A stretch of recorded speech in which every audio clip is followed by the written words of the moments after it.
4월 10일 월요일입니다. 오늘은 로마서 3장 19절부터 마지막 31절 말씀입니다. 율법으로는 왜 구원을 받지 못하는가?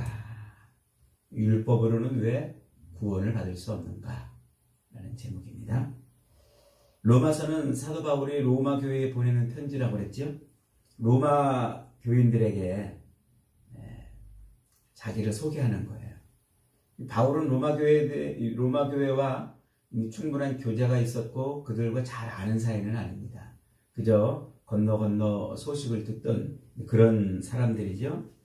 그런데 그들에게 편지를 보내는 이유는 그들과 좋은 관계를 유지하고, 그리고 자기가 저 스페인으로 서바나로 선교를 갈 때 중간에 있는 이 로마 교회가 자기를 파송해주고 후원해주기를 바라는 그런 마음 때문에 그랬다고 그랬습니다. 그래서 바울은 자기를 뭐라고 로마 교회에 소개하냐면 하나님의 뜻으로 택정함을 입은 그런 그리스도의 종이라, 이 자기를 소개한다고 그랬죠.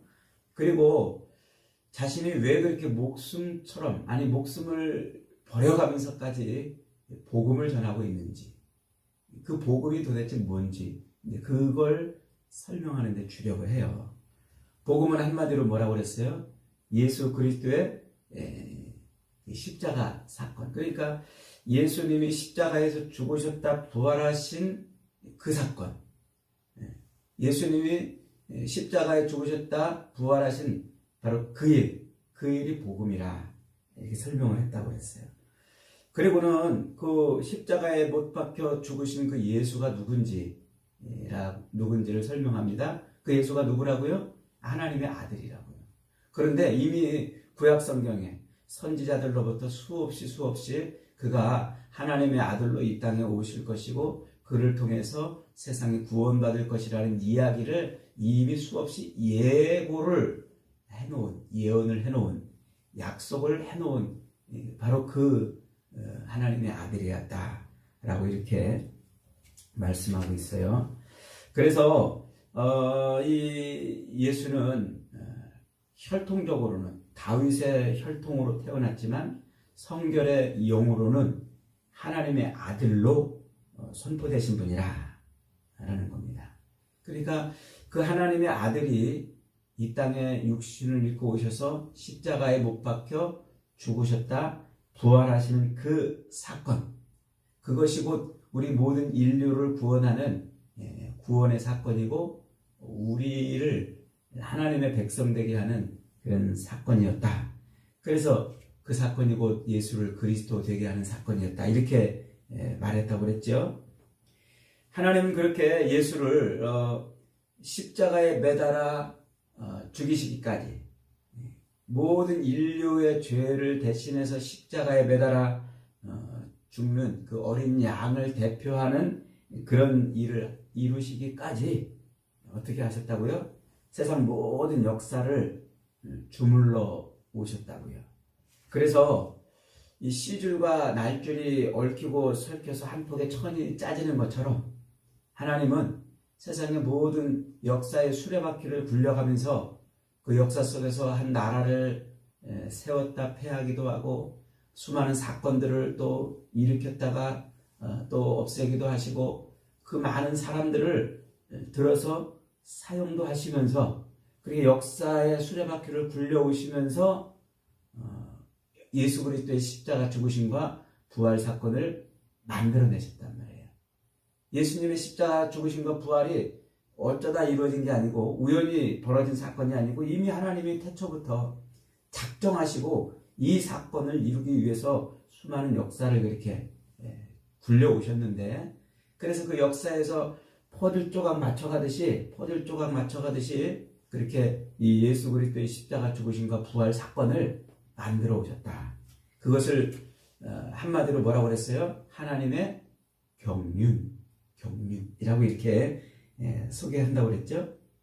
그러니까 일찌감치 아브라함을 통해서 이삭을 바치라고 요구하셨던 그 모리아산에 하나님이 예수 그리스도를 십자가에 못 박아 죽이시는 사건이 벌어지는데, 그게 다 하나님의 인류를 구원하시기 위한 하나님의 구원 프로젝트, 구원의 작전이었다는 겁니다. 그렇게 하나님께서 퍼즐 조각 맞춰가듯이 세상의 역사를 꿰맞춰 오신 이유가 뭐라고요? 인간들이 다 죄인이기 때문에, 다 모두가 죄인이기 때문에, 하나님의 심판 가운데 있기 때문에 그렇다고 그랬어요. 그래서 하나님이 길이 참으사, 참고 또 참고 또 참으사 그 심판에서 그들을 구원하시기 위해서 하나님께서 십자가 사건을 만들어 오셨는데, 율법을 지키면서 하나님의 백성이라고 자부하는 유대인들이나 또 하나님을 알지 못하는 율법과 상관없는 그런 이방인들이나 모두 똑같이 다 죄인이기 때문에 그렇다는 거예요. 그래서 바울은 10절에서 그렇게 외쳤다고 그랬죠. 기록된 바 의인은 없나니 하나도 없으며 깨닫는 자도 없고 하나님을 찾는 자도 없고 다 치우쳐 함께 무익하게 되고 선을 행하는 자는 없나니 하나도 없다. 그러니까 이 땅에 있는 모든 인생들이 다 죄인이었다는 거예요. 그러면서 23절에 덧붙이기를 모든 사람이 죄를 범하였음에 하나님의 영광에 이르지 못하더니 라고 그랬어요. 세상 모든 인간이 다 죄인이라는 겁니다. 그래서 그 죄인이기 때문에 하나님의 심판으로 멸망받을 수밖에 없는데, 그들을 그래도 하나님이 길이 참아서 구원하시려고 예수 그리스도의 십자가 죽으심과 부활 사건을 일으키셨다 하는 거죠. 그래서 오늘 본문 19절로 20절은 이렇게 말합니다. 한번 같이 읽어봅시다. 시작. 우리가 알거니와 무릇 율법이 말하는 바는 율법 아래에 있는 자들에게 말하는 것이니 이는 모든 입을 막고 온 세상으로 하나님의 심판 아래 있게 하려 함이라. 그러므로 율법의 행위로 그 앞에 의롭다 하심을 얻을 육체가 없나니 율법으로는 죄를 깨달음이니라. 하나님의 백성으로 선택된 이스라엘 외에 이방인들은 말할 것도 없고, 이방인들 그들은 이미 하나님의 진노 가운데 있는 것은 말할 것도 없고, 하나님의 백성이라고 자부하고 율법을 지키는, 그래서 자기들은 선민이라고 자부하는 그 이스라엘, 그 유대인들, 그들도 다 죄인이라는 거예요. 그들에게 주신 그 율법은 그들에게 의롭게 되려고, 의롭게 되는 그런 방편으로 주신 게 아니라, 이스라엘 백성들에게 야 너희들 의롭게 되고 싶어? 율법을 지켜 라고 방편으로 주신 것이 아니고, 하나님의 진노 가운데 있다는 것을 알게 하시려고 율법을 주셨다는 거예요. 그래서 하나님이 주신 이스라엘 백성들, 유대인들이 그렇게 목숨 걸고 지키려고 했던 그 율법으로도 의로워질 수 있는 사람이 한 사람도 없다는 거예요. 바울이 이토록 율법에 대해서 단호한 입장을 취하는 이유는 두 가지입니다. 첫째로는 자기 자신이 다메섹으로 가는 그 길에서 예수를 만나서 체험해보고 나니까, 그 예수를 그때 만나보고 보니까 어떻다는 거예요? 자기가 그렇게 지키려고 몸부림치던 그 종교적 계명으로서의 그 구약의 율법이 다 사실은 예수를 예표하는 것이었다는 겁니다. 자기를 포함해서 모든 유대인들이 목숨을 걸고 지키던 그 율법의 계명들이 실상은 다 예수를 설명하고 예수를 예표하고 예수에 대한 약속을 말하는 것이었다는 거예요. 그게, 유대인들은 그게 복음인 줄 알고, 그걸 지키면 하나님의 자녀가 되고, 그걸 지키면 하나님의 백성으로 복을 받고 사는 것인 줄 알고, 그게 복음인 줄 알고 그렇게 열심히 지켰는데, 알고 보니까 그게 복음이 아니고 예수를 소개하는 소개의 글이었다는 거예요. 예수가 복음이었다는 거예요. 그래서 십자가에 달려 죽으셨다 부활하신 그 예수가 복음이었다고 설명하는 거예요. 그리고 두 번째로는 그렇게 십자가에 달려 죽으셨다 부활하신 그 예수, 그 예수를, 그게 복음이니까 그 복음을 바울은 목숨을 걸고 돌아다니면서 전하지 않습니까? 사람들에게. 그런데 그렇게 전하다 보면 필연적으로 무엇과 충돌이 일어나냐면, 율법을 목숨처럼 지키는 이 유대인들과 그리고 그 율법과 충돌이 일어날 수밖에 없어요. 그래서 실제로 바울이 세 차례 전도 여행을 돌아다니면서 계속 가는 곳마다 충돌을 한 사람들이 누굽니까? 유대인들. 율법을 지키고 율법대로 살려고 몸부림쳤던 유대인들이지요. 그들에게 잡혀가지고 거의 죽을 뻔한 지경까지 수없이 그렇게 죽을 뻔한 그런 상황을 겪었었단 말이죠. 그러니까 바울은 알고 있는 거예요. 그 예수가 율법이 복음이 아니었고 예수가 복음이라는 사실을 세상에 전파하고 돌아다니면 누구랑 충돌이 일어나요? 유대인들과 충돌이 일어나고 율법과 충돌이 일어날 수밖에 없다는 거죠. 그러니까 로마 교회에 자기가 전한 자기가 깨달은 이 복음을 전하면 로마 교회도 역시 유대인들이 있으니까 유대인들과 충돌이 일어날 수밖에 없는 거죠. 갈라디아 교회도 충돌이 일어났고 데살로니가 교회도 충돌이 일어났고 고린도 교회도 충돌이 일어났고 그러니까 유대인들과 충돌이 일어날 수밖에 없음을 잘 아니까 그 율법의 실체를 파헤쳐가지고 그 율법은 복음이 아니다. 이 예수가 복음이다라고 선포를 하고 있는 거죠. 그래서 지금 공을 들여가지고 로마서에서는 그 율법의 실체를 까발리고 복음의 정체를 제대로 밝히고 있는 겁니다. 그렇다면 바울은 왜 이 율법의 행위로는 의롭다 하심을 얻을 수 없다고 지금 말하는 것일까요? 그것은 한마디로 인간들이 율법을 뭐 했다는 거예요? 오해했다는 거예요. 자기도 그랬거니와. 지금 열심히 율법을 지키고 율법을 목숨처럼 여기고 있는 그 유대인들이 율법을 뭐 했다고요? 오해했다는 거예요. 오해.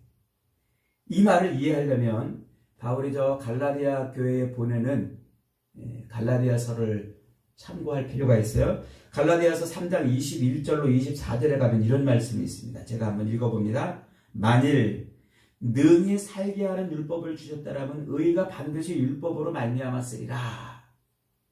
하나님이 율법을 지켜서 우리로 살게 하시려고 율법을 주셨다면 우리의 의는 율법을 통해서 생긴다는 거예요. 그러나 성경이 모든 것을 죄 아래 가두었으니 이는 예수 그리스도를 믿음으로 말미암는 약속을 믿는 자들에게 주려 함이라. 믿음이 오기 전에는 우리는 율법 아래 매인 바 되고 계시될 믿음의 때까지 갇혔느니라. 이와 같이 율법이 우리를 그리스도께로 인도하는 초등교사가 되어 우리로 하여금 믿음으로 말미암아 의롭다함을 얻게 하려 하십니다. 하나님이 우리에게 율법을 주신 이유는 그 율법을 통해서 뭐를 깨닫게 하려고? 우리가 죄인이라는 사실을 깨닫게 하려고 주셨다는 거예요. 그래서 그걸 율법 아래 가뒀다는 거예요. 그래서 그 율법은 뭘 우리에게 가르쳐 주냐면 예수 그리스도를 우리에게 가르쳐 주는 역할을 하는 거란 말이에요. 그래서 율법은 초등교사라, 몽학선생이라고 옛날에 그랬잖아요. 율법은 몽학선생이라고. 그러니까 그리스도께로 우리를 인도하는 선생 역할을 하는 거지 이게 그리스도는 아니라는 거예요. 율법이 그리스도는 아니라. 하나님이 만약에 죄인을 살리는 방법으로 율법을 주셨다면 인간의 의로움은 율법으로 말미암아 의로워졌을 것인데 그러나 하나님은 예수를 우리에게 주시려고 그 예수 믿는 믿음으로 우리를 의롭게 하시려고 그 율법을 죄 아래 가둬놨다. 이렇게 지금 표현을 하고 있는 겁니다. 그래서 그리스도가 오시기 전까지 모든 사람들이 다 이 율법 아래 붙들려 있게 하셨기 때문에 그 율법은 우리에게 뭐를 해주는 역할? 우리를 그리스도께로 이끌어가는 몽학선생, 초등교사, 선생이었다는 거죠. 쉽게 말하면 십자가에 달려 죽으셨던 그 예수님이 부활하심으로 그 예수를 믿는 믿음으로만 구원을 얻게 하시려고 하나님이 그렇게 이스라엘 가운데 율법을 주셨다는 거예요. 곧 율법은 예수를 보게 하고 믿게 하는 수단이고 도구라는 것이죠. 이것을 바울이 다메섹으로 가던 길 중간에 예수를 만나고 나서 깨달은 율법에 대한 이해예요. 그러니까 율법에 대한 인식의 전환이 일어난 거죠. 그 전까지는 바울은 율법을 뭐라고 생각했어요? 이걸 열심히 하나님의 계명이니까 이걸 지켜야 산다고 생각한 거예요. 이걸 안 지키면 하나님께 죽음을 당한다고. 그래서 이것을 열심히 지켜야 비로소 하나님의 백성으로 사는 것이라 이렇게 인식을 했었는데 예수를 만나고 보니까 이 율법을 지키는 게 사는 길이 아니고 예수 그리스도의 십자가 죽으심과 부활을 믿는 게 사는 것이다 하는 것으로 인식의 전환이 일어났다는 거예요. 예수님을 만나기 전에, 이 다메섹 도상에서 예수님을 만나기 전까지 바울은 어떻게 했어요? 율법에 대한 이해는 종교적 계명이었잖아요. 살기 위해서 지켜야 되는 계명이었어요. 그래서 유대인들이 그 모세오경, 창세기, 출애굽기, 레위기, 민수기, 신명기 그 모세오경에서 찾아낸 613개의 그 계명들, 하나님의 명령들, 그 종교적 계명들을 열심히 지켜야 산다고 생각한 거예요. 그래서 그걸 열심히 지켰던 거예요. 그 계명들을 지키기 위해서 열과 성을 내고 몸부림을 쳐왔던 것이죠. 그런데 그렇게 매일 248개의 하라라는 명령과 365개의 하지 말라는 그 계명을 지켜 살다 보니까 드러난 게 뭐라는 거예요? 그 613개의 조항, 그 계명들을 열심히 지키면서 살다 보니까 드러난 게 하나님이 아니고 내 의라는 거예요. 내 의. 난 이렇게 지켰어. 그거 안식일을 거룩히 지키라는 계명 어떻게 지키면 되는 줄 알아? 이런 것을 하면서 지키면 돼. 도둑질하지 말아라는 걸 그거 어떻게 지키면 되는 줄 알아? 이렇게. 그래서 그 율법을 열심히 지켜오다 보니까 남는 게 뭐냐면 그것을 지킨 내 의만 남았어요. 내 간증만 남은 거예요. 내 간증만. 그러면서 나는 지켰는데 너는 왜 못 지켜? 나는 이렇게 지켰는데 너는 왜 못 지켜? 너는 하나님의 백성 아니야. 너는 심판의 자리에 떨어지는 거야. 라고 판단하는 재판관이 되어버린 거예요. 그리고 바리새인들이 그런 자리에 올라온 거예요. 열심히 율법을 지키면서 지킨 자기는 의롭다라고 자기를 드러내고, 못 지킨 저 백성들은 못 지켰다고 심판하고 저주를 퍼붓는 거죠. 죄인이라고 그러고 그랬다는 거예요. 그래서 바울은 이 사실을 설명하기 위해서 율법이 모세오경에서 찾아낸 그 613개의 그 조항들이 단지 종교적 계명이 아닌 그것이 하나님의 통치의 법인 것을 설명하려고 노모스라는 단어로 율법을 지금 설명하고 있는 거예요. 우리말로 법, 율법을 우리말로 노모스를 우리말로 번역하면 그게 율법인데 그 단어를 노모스라는 단어로 지금 설명하고 있다는 거죠. 이 노모스라는 말을 지난번에 한번 설명했었죠. 2장을 공부하면서 3장 초반에 설명했었죠. 율법이 어떤 의미가 있는가. 그러니까 율법은 뒤집어서 설명하면 법률이라는 말하고 똑같은 말이에요. 율법과 법률은 같은 용어라고 그랬죠. 같은 용어.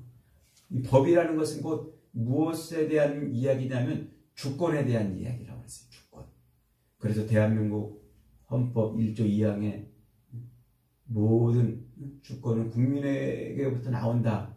이렇게 적어놓은 이유가 법이고 주권이기 때문에 그렇다는 거예요. 그러면서 바울이 설명하는 것은 하나님이 우리 인간에게 주신 그 최초의 법이 무엇이었냐는 거죠. 최초의 법. 창세기 2장 16절로 17절에 가면은 하나님이 인류에게 주신 최초의 법이 등장해요. 그게 뭡니까? 여호와 하나님이 그 사람에게 명하여 이르되 동산 각종 나무의 열매는 네가 임으로 먹되 선악을 알게 하는 나무의 열매는 먹지 말라. 네가 먹는 날에는 반드시 죽으리라. 에덴 동산에서 그 동산 한 복판에다가 생명나무와 선악을 알게 하는 나무를 세워놓으시고 선악을 알게 하는 나무의 열매를 먹지 마라. 먹으면 죽을 것이다. 라고 이렇게 법을 주셨단 말이에요. 최초의 법이죠. 그러니까 그 법은 생명나무와 선악을 알게 하는 나무를 세워놓고 그 열매를 따먹지 말라고 선포하신 그 법은 그 열매를 먹지 말라는데 강조점이 있는 것이 아니라 하나님이 그 에덴 동산의 통치자요 주인이라는 것을 알려주는데 초점이 있는 거예요. 그러니까 생명나무와 선악을 알게 하는 나무를 에덴 동산 한 복판에 세워놓으신 것은 그 에덴 동산에서 마음껏 먹고 마시고 생육하고 즐기고 살되 거기에 주인이 누구라고요? 하나님이라고. 하나님이 그 모든 에덴 동산의 통치자이시고 하나님이 너의 인생의 주인이라는 사실을 기억하는 거예요. 볼 때마다 표지판이에요. 그게 하나님을 떠올리게 하는, 그게 최초의 율법의 목적이었습니다. 그런데 어떻게 했다고요? 안타깝게도 아담과 하와는 뱀의 유혹을 받아서 그 표지판을 걷어차버린 거예요. 하나님의 통치하심, 그 하나님의 주권에 순종하고 살아야 되는데 그 주권을 탈취한 거죠.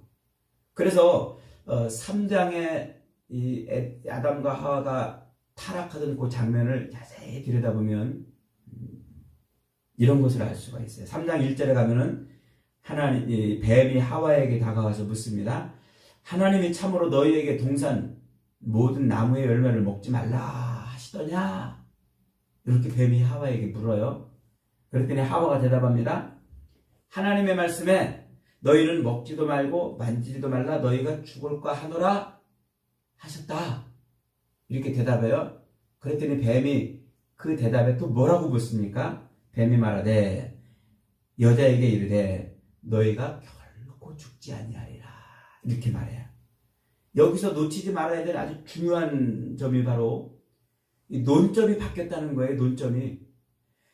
하나님, 아담과 하와가 처음에 말한 그 말의 논점은 어디에 있냐면 하나님이 말씀하셨다에 초점이 있는데 뱀은 그 논점을 어디로 바꿨어요?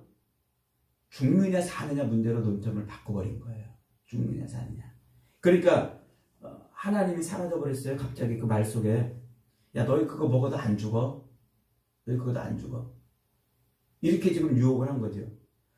그것을 먹지 말아야 될 이유가 하나님이 말씀하셨기 때문인데 이 논점을 바꿔가지고 죽느냐 안 죽느냐 문제로 바꿔놔버린 거예요. 하나님이 사라져버린 거예요. 그래서 이걸 먹어도 죽을까 안 죽을까 이 문제로 법의 논점이 바뀌어 버렸다는 거죠. 바울이 지금 강조하는 게 바로 그거예요.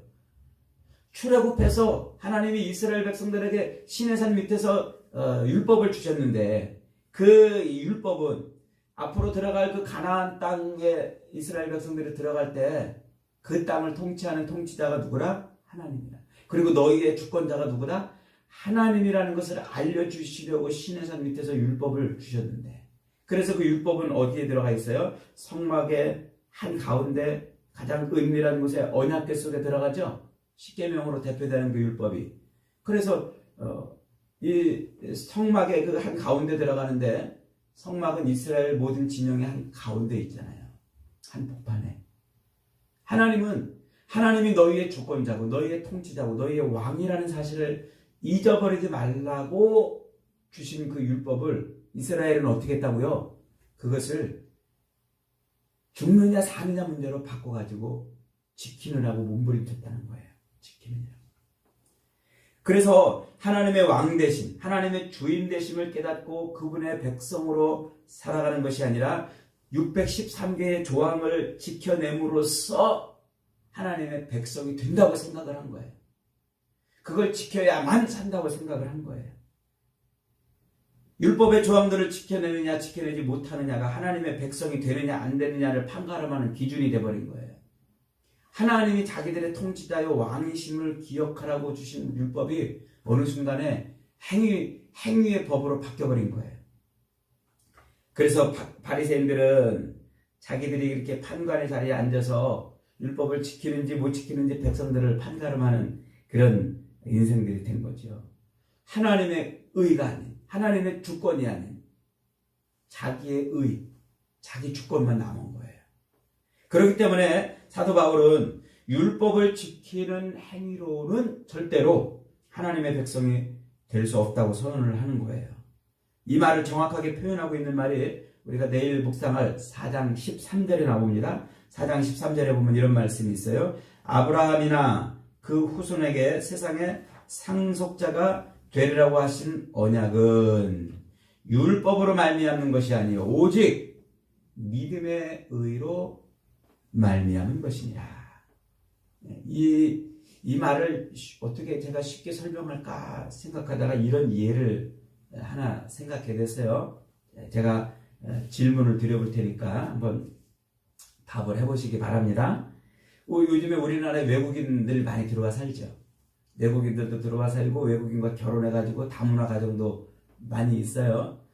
그렇게 우리나라 이 땅에 들어와 살고 있는 그 외국인들이 우리나라 법을 열심히 지킨다고 대한민국 사람이 됩니까? 돼요? 안 되죠. 우리나라 땅에 들어와서 우리나라 법을 열심히 지킨다고 대한민국 사람이 돼요? 안 됩니다. 대한민국 사람이 되려면 어떻게 해야 돼요? 귀화라는 과정을 거쳐야 돼요. 시험을 치러야 돼요. 그래서 대한민국 헌법을 잘 이해하고 있는지, 대한민국 법을 잘 알고 대한민국의 국가의 정체성이 뭔지 이런 걸 잘 아는지를 시험을 치러야 돼요. 그 시험을 통과해야 대한민국 사람이 되는 거예요. 대한민국의 땅에 살고 그 법을 지킨다고 대한민국 사람이 되는 게 아니라 그 시험을 통과해야, 그래야 비로소 대한민국 백성이 되는 겁니다. 그렇습니다. 우리 인간이 의롭게 되는 것은, 하나님 나라 백성이 되는 것은, 하나님의 통치하심과 그 주인 되심을 누리며 사는 것은 결코 613개의 율법의 조항을 지켜서 되는 것이 아니고 하나님의 귀화의 법, 예수 그리스도의 십자가 죽으심과 부활을 믿는 것, 그게 우리를 하나님의 백성 되게 한다는 거예요. 혈통적으로는 우리가 죄인으로 태어났지만 성결의 영으로는 그리스도 예수를 믿음으로 하나님의 백성이 되는 겁니다. 그래서 바울이 이렇게 선언하는 거예요. 오늘 23절 한번 봅니다. 모든 사람이 죄를 범하였음에 하나님의 영광에 이르지 못하더니, 24절 같이 있습니다. 시작. 그리스도 예수 안에 있는 속량으로 말미암아 하나님의 은혜로 값없이 의롭다 하심을 얻은 자 되었느니라. 27절입니다. 그런즉 자랑할 때가 어디 있느냐? 있을 수가 없느니라. 무슨 법으로냐? 행위로냐? 아니라 오직 믿음의 법이니라. 그러므로 사람이 의롭다 하심을 얻는 것은 율법의 행위에 있지 않고 믿음으로 되는 줄 우리가 아느니라. 사랑하는 여러분, 우리는 다 혈통적으로 아담의 후손이에요. 죄인이란 말이죠. 하나님의 주권을 탈취해서 내 인생 내 마음대로 살고 싶고, 내 인생 내 욕망과 정욕을 채우는데 사는 그런 파렴치한 인생이었다는 거예요. 그런 내 욕망과 욕심, 내가 바라고 원하는 것을 얻으며 사는 인생으로 살고 싶어가지고 하나님까지도 도구로 삼아서 그렇게 사는 인생으로 살았다는 거예요. 그런데 하나님께서는 그런 우리를 구원하시기 위해서 어떻게 하셨다고요? 이미 창세전부터 공을 들여가지고 예수 그리스도의 십자가 죽으심과 부활의 사건을 만들어내셨단 말이에요. 그래서 그 그리스도를 믿으면 그 의로 우리를 구원해 주신다는 거예요. 여러분, 그리스도인이 뭡니까? 그리스도인은 바로 그 구원의 프로젝트, 하나님의 그 구원의 프로젝트가 나를 위한 것인 줄 알아서, 예수 그리스도의 십자가 사건이 나 때문에 일어난 사건인 것을 알아서 죽으셨다 부활하신 예수님을 아멘으로 믿는 사람이 그리스도인이에요. 그렇게 아멘으로 예수 그리스도의 십자가 죽으심과 부활을 믿으면 하나님의 손에 내 인생의 주권을 넘겨드리는 거예요. 그래서 예수님을 믿으면 하나님은 나의 왕이십니다. 나의 주권자이시고 왕이십니다. 통치자이십니다. 그렇게 고백하는 것 아니겠습니까? 오늘도 인생의 주권을 탈취하여 자기 욕망과 정욕을 채우며 몸부림치며 사는 그 인생으로 사는 것이 아니고, 십자가로 말미암아 하나님의 통치하심 앞에 무릎 꿇고 사는 하나님의 백성으로 사는 저와 여러분이 되시기를 주님의 이름으로 축복합니다. 아멘.